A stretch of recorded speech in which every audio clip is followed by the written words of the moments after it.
Hi, ഇന്നത്തെ യാത്ര ചേച്ചിയുടെ കൂടെയാണ്. കുറച്ച് ഡ്രസ് മെറ്റീരിയൽസ് ഒക്കെ എടുക്കണമായിരുന്നു. അപ്പോൾ അതിന് വേണ്ടിയിട്ട് പോകുമായിരുന്നു. നമ്മുടെ പത്മനാഭനെ കണ്ടായിരുന്നോ? പത്മനാഭൻ്റെ അടുത്തേക്കാണ് പോകുന്നത്. തൊട്ടടുത്തേക്കുള്ള ഷോപ്പിലേക്കാണ് പോകുന്നത്. നമ്മുടെ രാമചന്ദ്ര ആ സ്ട്രീറ്റിലേക്കാണ് പോകുന്നത്.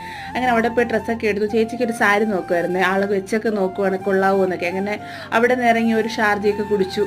ചൂടൊക്കെ മാറ്റിയിട്ട് നേരെ നമ്മൾ ഇങ്ങനെ നടക്കുകയാണ്.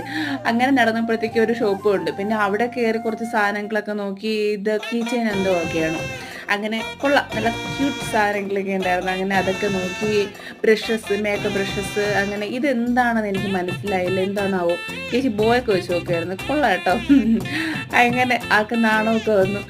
അങ്ങനെ പിന്നെ നമ്മുടെ അവിടെ നിന്ന് തന്നെ നമ്മുടെ സ്ഥിരമായിട്ട് ഫോട്ടോഷൂട്ടൊക്കെ കഴിഞ്ഞ് വീണ്ടും നടക്കുകയാണ്. ഈ നടത്താണ് ഞങ്ങൾ രണ്ടുപേരും കൂടി ഈ നടത്താണ് ഇങ്ങനെ അമ്മ പറയുന്നതാണ് അലഞ്ഞ് നടക്കുകയാണ്. അങ്ങനെ നടന്നു വരുന്നപ്പോഴത്തേക്ക് ഒരു ചേട്ടൻ പറഞ്ഞു, എല്ലാ കമ്മലും 40 രൂപയുള്ളൂ എന്ന്. അതൊക്കെ നോക്കി വാങ്ങിയില്ല. അത്